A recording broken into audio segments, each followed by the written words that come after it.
Okay.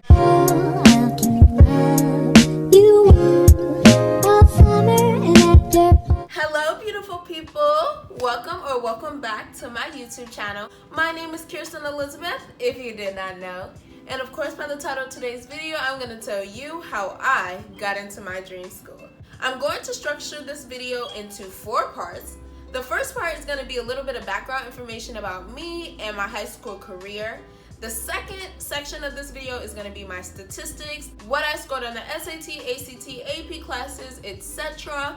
The third part is going to be about the college application process, which colleges I got accepted to and which colleges I didn't get accepted to. And then the fourth and last section will be advice I have for you guys and some things that I did that will help you guys. Because let's be real, high school is no joke. It is a career. But with my help and the tips that I share with you in today's video, I hope you guys will be as successful in your college endeavors. Now, if you're ready for today's video, let's get into it. So, a little bit of background information from me. My freshman and sophomore year was hard. And I mean that because I did not focus. Actually, I'll take that back. I focused, but I didn't focus on the things I should have been focused on. So drama, relationships, yes, I was a freshman thinking about being in love, extracurricular activities, cheerleading, literally anything that wasn't academics is what KirstenElizabeth was focused on. And you know, you live and you learn, guys. I can't go back in time, but that's just the tea. That's just the tea. With that being said, I ended my sophomore year, pause for dramatic effect, with a 2.7 GPA on a 4.0 scale. So, if you can do math or interpret numbers, you know that I was struggling. And it wasn't until I relocated, shout out to my parents for getting me on track, that I realized that I was in bad shape and I needed to figure out what I wanted to do and how I was going to get there fast. How did I get into college with a 2.7 GPA, you may ask? I didn't.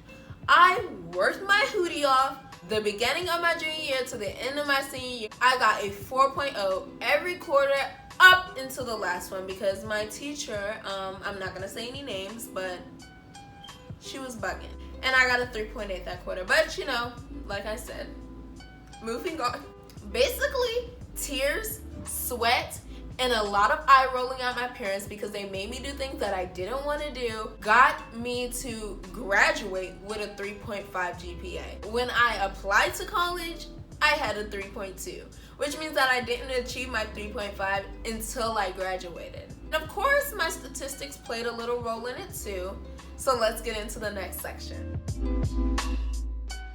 When applying to college, you have to take standardized testing to basically see where you fall and all the things that you learned in the last 3 to 4 years of high school.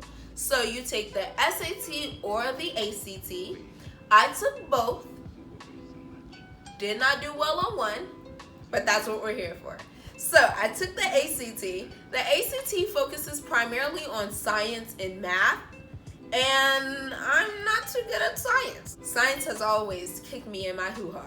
But the SAT focuses on reading and math. And that's where I wasn't so bad at. First rule of thumb, find a test that works best for you and invest in it. So I took the ACT first and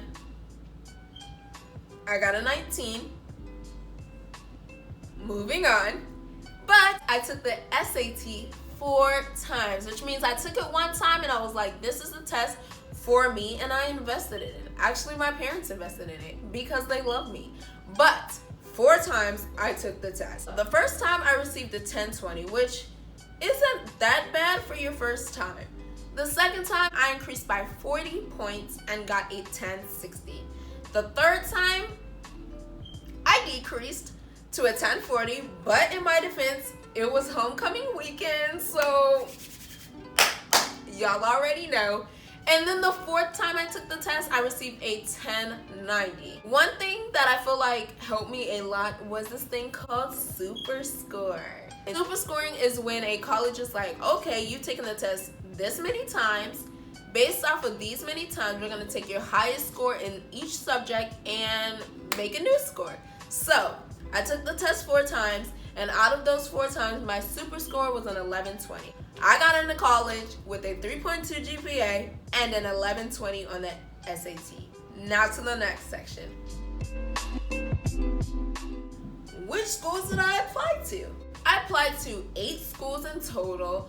5 of them I applied on my own, and 3 I had a little extra help, and I'll explain the extra help section in a bit. I applied to Towson University, which is the university that I will be attending this fall. Yes, TU23. The Howard University, Hampton University, North Carolina A&T, and Old Dominion University. Now, the special colleges are basically colleges that I got accepted into through on-site admission. On-site admission is basically when a college representative comes to your school and they're just like, based off of your SAT scores, your GPA, and maybe sometimes a resume, you're either accepted or denied right there on the spot.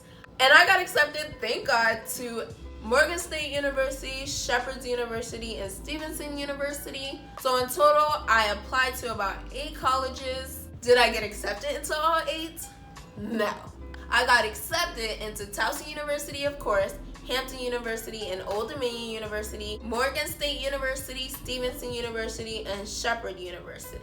I got waitlisted for North Carolina A&T, and it wasn't until about a month ago that they told me I did get accepted. So I did get accepted, but I was waitlisted, and then I did not get accepted into the real HU. Yes, I will not be a bison, but you know, it's okay.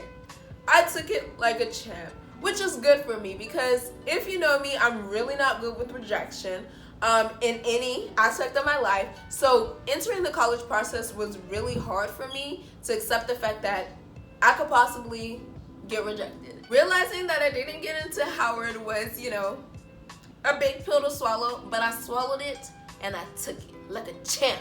And now I'm going to Towson University. The thing that made me choose Towson out of all the other colleges that I got accepted into was the diversity that Towson has.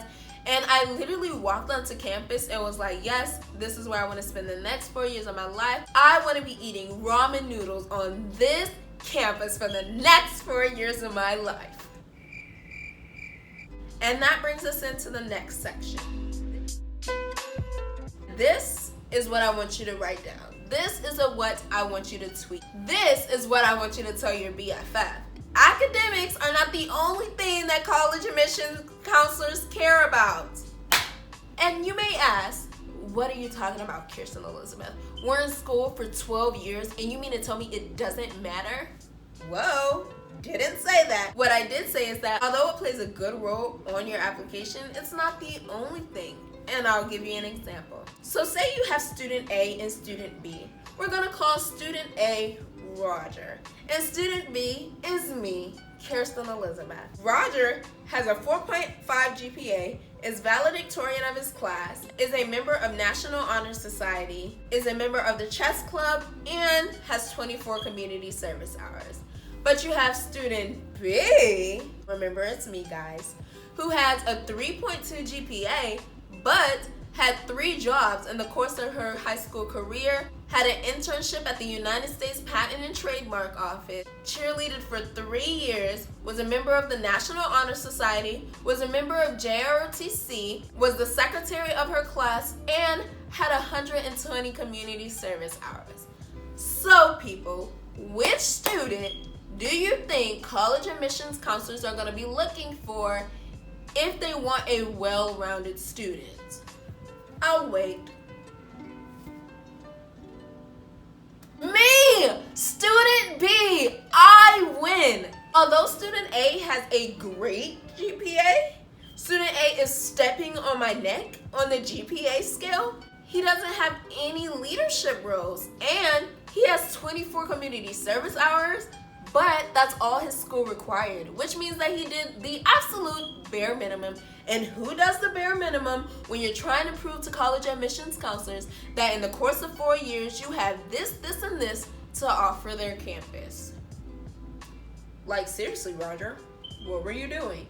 I, on the other hand, had a 3.2 GPA, but I also had a job. I was also in clubs. I had an internship. And I had over 100 community service hours. The big picture is college admissions counselors want to know what you have to offer to their campus. So be active, get involved, get in your community, do things, something. Remember, throughout all of these activities that you're doing, that you're going to eventually have to ask someone for recommendations. So make sure that you do good and make an impact in these organizations so that you can ask sponsors or teachers to give you a little handout. That ties in with transcripts. Request your transcripts at least every year. This is something that I didn't get to do my freshman and sophomore year because, like I said, my mind was everywhere else. That way, when you go to apply for scholarships and colleges, you'll already have them on hand, and you can make sure your transcripts are always up to date. What students don't know is that there are always scholarships out there, and I didn't even realize that they had scholarships for as early as sophomore year that you could apply to. So make sure that you, one, start early, don't start late like me. I was a late starter. And two, make sure you get those transcripts and those recommendations as soon as possible so you can start a portfolio of different recommendations and transcripts and always have them on hand. Because getting into college is cool, but being able to pay for college, baby, you're winning. So make sure you take advantage of your guidance counselors because they are literally experts. Use them. Most guidance counselors have information for you. You just gotta go to them.